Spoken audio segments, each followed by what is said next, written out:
Thank you, Elise. Hi, everybody. I'm Daniela Piacenza. I'm an account director at SKIM Analytical, and I'm based in the New York metropolitan area. As Elise mentioned, SKIM Analytical is a market research agency that really specializes in applications of conjoint methodologies. And today we're really going to look at an application such as pricing studies. A little bit about myself. In my prior life, I worked for P&G, focusing in the areas of pricing and forecasting. I was based in Caracas, Venezuela, in Latin America. And prior to that, I worked for a consulting company in the U.S. doing pharmaceutical sales force optimization, territory alignment, and sales analytics. So let's get started. So setting the right price is vital for every company. It allows you to communicate your brand's value in relation to the competitive offerings and is therefore a major levering. So the question still remains, how far can one go in increasing the price and still maintaining the perceived value of a brand? Well, SKIM is here today to uncover some important findings about pricing and factors that correlate to these pricing elasticities. In the past 5 years, we've done more than 200 price sensitivity studies in 18 countries, covering about 45 categories, 500 brands, and 7,000 SKUs. So, first of all, what is really price elasticity, and what does it tell me? Well, let's look at the graph for us, this graph for a second.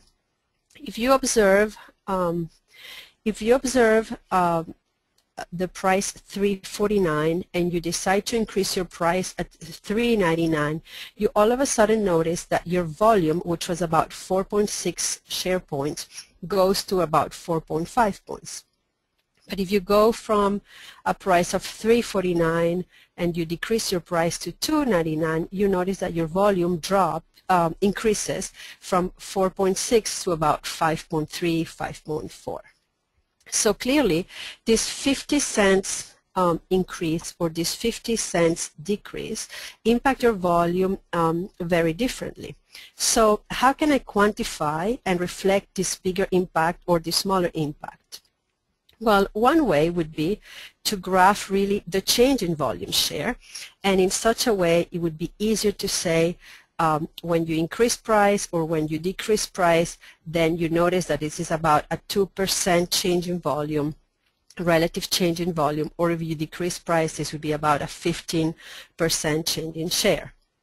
But the proper really way of reflecting this is by graphing the change in price with respect, the change in volume with respect to the change in price. And that's exactly what the elasticity is. Elasticity, by definition, is really the rate at which the price changes, the volume changes when the price changes, or the rate at which the price affects the volume or the demand. So if you notice, for example, in this graph, we have then calculated the elasticities when we do these pricing changes. And when we see that if you increase price by about 14%, so in this segment here, you get an elasticity of minus 0.15, but while you decrease price by about 14%, then you get an elasticity of minus 1.06. So, I'm sorry. The first thing to notice here is that these two numbers are negative, and one number is below 1 and the other number below minus 1. Below 1 in absolute terms, and the other one is greater than 1 in absolute terms. So what does that tell me when I compare these two numbers? Well, what it really tells me is that if I'm going to reduce my price below $3.49, the drop that I'm going to experiment, the increase that I'm going to experiment on my volume share is a lot bigger than the drop that I'm going to experiment when I increase price. So by looking at the relative or the absolute, by looking at the absolute size of the elasticity, something greater than 1 or something smaller than 1, we are able to anticipate what the reaction will be or what the impact will be on the volume. So obviously, this with some other financial information will guide my decision about price increasing or decreasing for specific products. So we have heard, or we generally heard people talk about brand elasticity. And we also hear about people talk about SKU elasticity. So the question now, yeah. So sometimes we hear people talk about brand elasticity, and sometimes we hear people talking about SKU elasticity. So why is it that sometimes we talk about brand elasticity and sometimes we talk about SKU elasticities? Are these two elasticities different? And if so, is there one that is always larger than the other, or there is really no relationship between these two? Well, we learned in the previous slide that the elasticity of an SKU or a product is really the relative change in volume due to the relative change in price. So how does that relate to a brand? Well, in the same manner, if you have to think about what's the relative change in volume for the entire brand, then you should think about making changes to the entire brand. So for example, let's say you would increase all the SKUs in the brand by 5%, increase the price, then you would try to see what's the impact on the brand's volume. One thing to mention that I forgot to mention in the previous slide, and I'm going to quickly show you that, is that as you notice here, the elasticities are not necessarily symmetric. So the increase from 349 is very different from the impact that the decrease will do. So for the rest of the presentation, we're really going to be focusing on elasticities to up pricing. And the main reason for that is that in the past 5 years, the vast majority of our clients have come to us more interested in offsetting increased commodity costs, and therefore the business questions are more related to trying to see the impact on increase of prices. So we're going to focus on increase of prices. So as I was saying, we talk about brand elasticity and we talk about SKU elasticity. So one thing that's very important to understand is that the brand elasticity is not the average of the different SKUs elasticities of the brand. It is also important to understand that the brand elasticity gives you a sense of migration between brands, let's say Coca-Cola and Sprite or Pepsi, for example, while the SKU elasticity will not just include the migration to other brands, but it would also include migration within the brand or between the SKUs of the brand.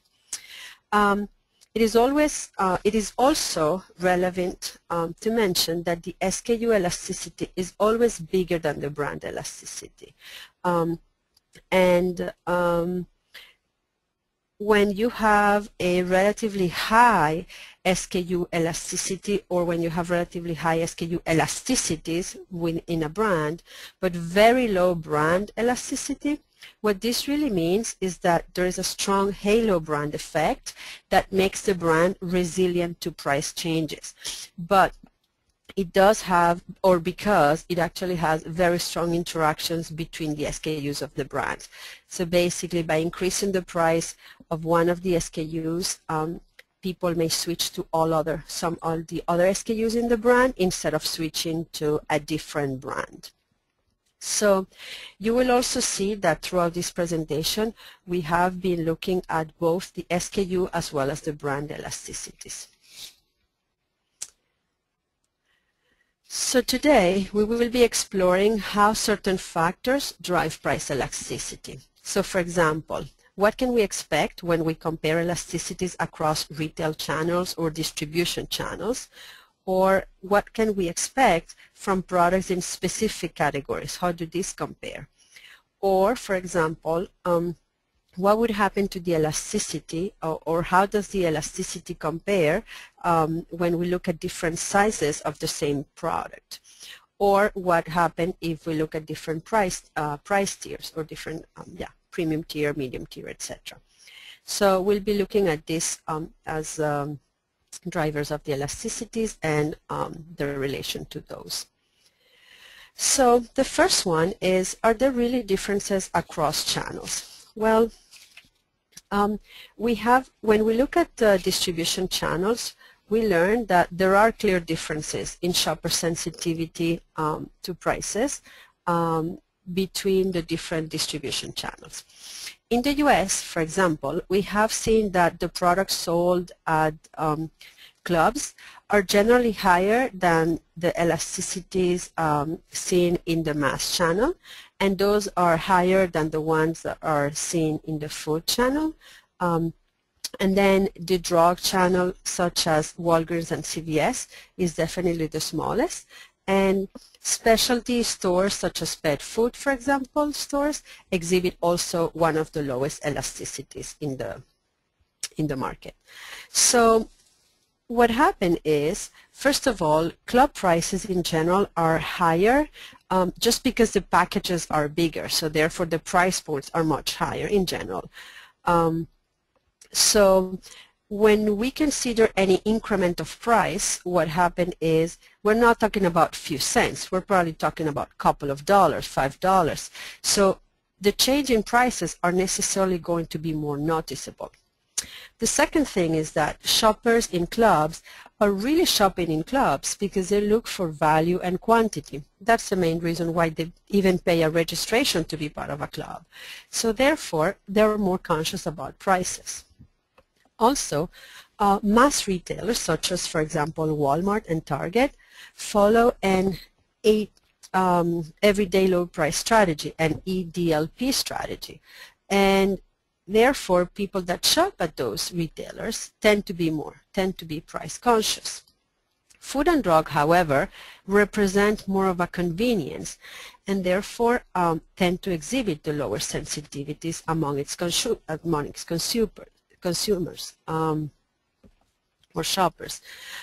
Finally, specialty stores, for example, like pet food stores, offer very high-end products for pets where the target shopper tend to be more involved with their pet's nutrition and so more willing to pay a higher price. In Latin America, where we have studied primarily is the high-frequency stores and the self-service channel, the supermarkets or the modern retail. You can call it either way.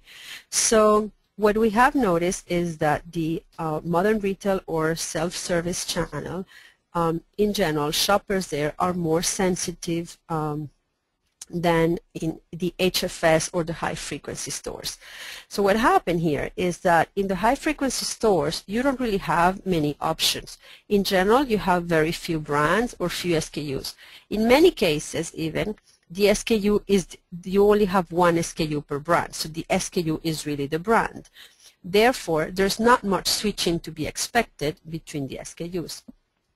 Because really it's about switching between brands in this case, because only one SKU per brand.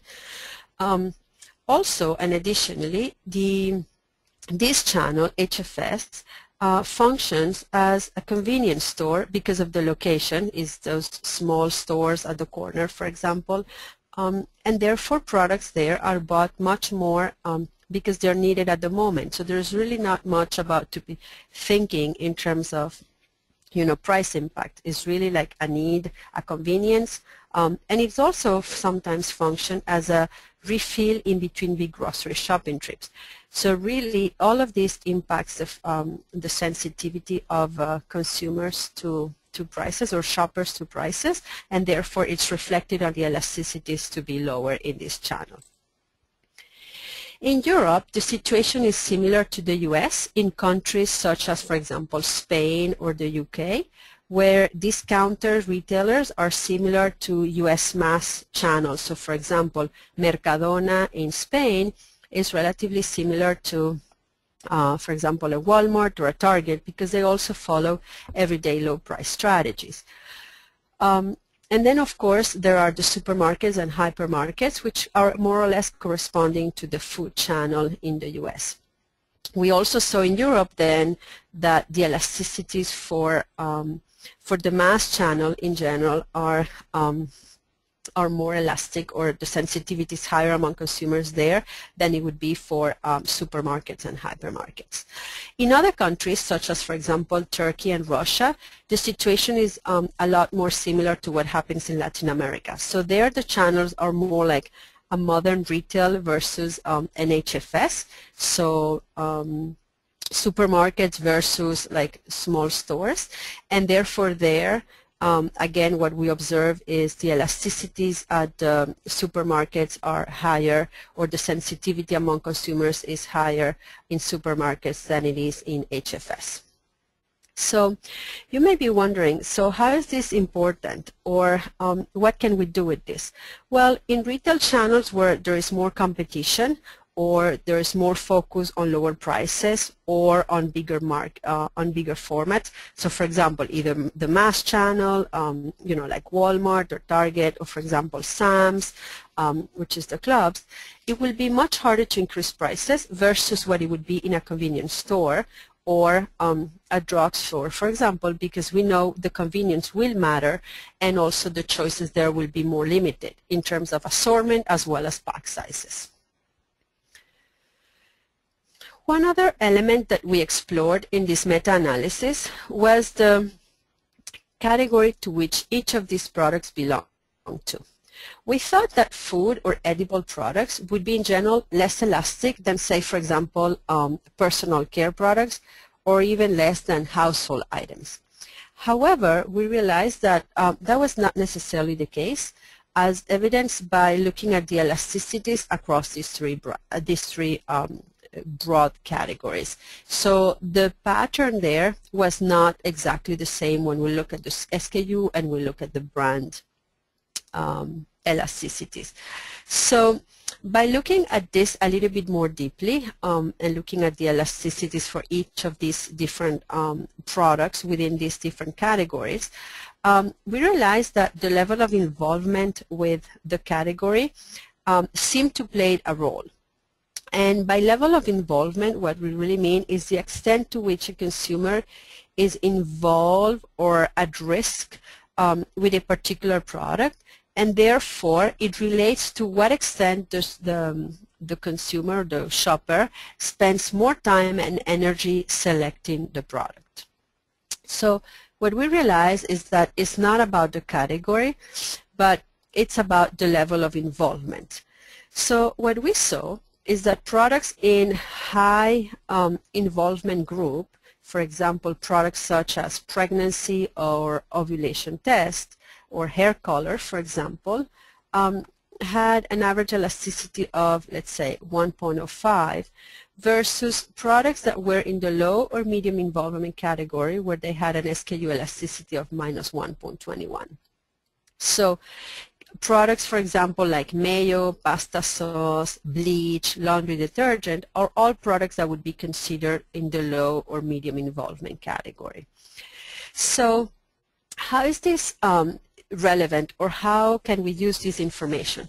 Well, positioning products by focusing on the level of external validation, for example, risk as well, because it sometimes is about risk, sometimes it's about external validation, right?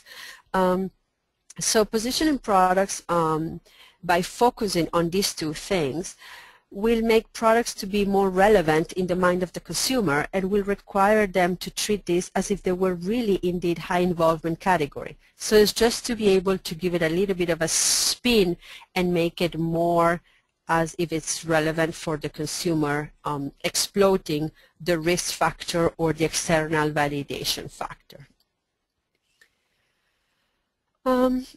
When trying to understand elasticities between tiers, we have observed that lowest price tiers, including private labels, are not necessarily the most elastic of all tiers. In fact, what we found out is that the medium tier tends to have higher elasticities, and there are several hypotheses that could explain this. First of all, the medium tier across multiple categories generally has a much higher number of SKUs or products, and therefore consumers have in general more choices to say within this tier. In addition, mid-tier shoppers have the option to upgrade but also downgrade, while shoppers in the low tier can only upgrade and shoppers in the high tier can only downgrade. So again, it's a little bit about options that have an impact on these elasticities. Lastly, the distance between mid-tier and low tiers is usually bigger than the distance between medium and high tiers. So if we observe here in this blue ladder, for example, we can see that the average price index of the low tier is 0.72, and the average price index versus the category average of a medium tier product is 1.18. So the distance or the gap between these two things, or the index between these two numbers, is 164, while the index between the high and the medium is 137. So this gap is a little bit bigger than this one. And so what does this tell me in terms of actionability? Well, very simply, companies can maximize their revenue potential by playing along the price continuum, covering multiple price tiers. However, low price tier product introductions should be evaluated carefully, as they may trigger a down-tiering effect, especially if launched under the umbrella of a premium brand. So it is important to evaluate that and decide at what price point a premium brand considers the introduction of this low tier, and will depend definitely on the macroeconomic situation, the size of the low tier, the loyalty to the brand, or risk of switching, of course. Up-tiering as a strategy may also be easier to accomplish because at the end, moving consumers from the medium to the top tier seems to be easier than from the low tier to the medium tier. So when exploring the relationship between pack size and elasticities, we found that the elasticity was going up as price size increase. Large packs are associated with with bigger prices in absolute terms, and therefore, for example, a 5% or a 10% increase will represent a bigger out-of-pocket expenditure, and therefore will face more resistance from consumers to accept it. Larger packs offer much more value for money than smaller pack sizes, because at the end you pay less on a per unit basis. So those consumers that buy them are therefore more in general price sensitive because they're looking for value. So manufacturers offer volume discounts on larger packs as a vehicle to drive volume, we know that, and also to drive share requirement, while at the same time they lower the transaction and the ordering cost. So how is this relevant for how is this relevant or actionable? Well, it may be easier to implement. Manufacturers should avoid the temptation to apply the same price or the same % price increase across SKUs in a portfolio. More realistic is to offer a low absolute price for small pack sizes to drive trial, staying below any major absolute threshold, for example, $1, $5, etc. And reducing the pack size to offer a lower price or keeping the price constant to increase price per unit are also viable options. Furthermore, manufacturers should offer good value for money to drive volume, keeping in mind that the right inter-size discount curve is critical, because at the end consumers should perceive a gain when upsizing to a larger pack size. Approaching the end, another interesting relationship that we uncovered is related to the purchase frequency. And we found that for categories that are purchased more often, the elasticity tends to be higher. So for example, products shopped one or every week or every other week exhibited elasticity, a brand elasticity of -1.34, while products that are shopped every 2-3 months exhibited elasticity of -1.04. So the reason for this is that consumers tend to be more aware of pricing or the pricing of products that they purchase more often, and therefore the price changes are much more noticeable. Also, prospect theory from behavioral economics states that consumers are more sensitive to frequent purchases of smaller amounts versus purchases of larger amounts more widely spaced over time. So think about when you're buying, for example, diaper for your kids versus like buying a big TV. So obviously you're not going to be buying a TV every other month, while you have to buy diapers pretty much every other week. So for products with high purchase frequency, the recommendation, for example, would be to offset and deviate attention from price increases via promotions or product innovations like restages, line extensions, etc. Then the last finding relates to how gender impacts price elasticities. What we have seen is that women are generally more sensitive to price changes than men, as reflected when comparing categories that are dominated by one or the other gender. As you can see here, the elasticity, the average SKU elasticity for women is minus 1.15, and for men is 0.99. So past research has found similar patterns, and a key factor is how a large proportion of women own and manage the household budget and feel responsible to cover their family needs. So feeling like a smart shopper through value-seeking guides, feeling like a smart shopper through value-seeking, behavior really guides their choices. So how can we use this information? Well, for women, focus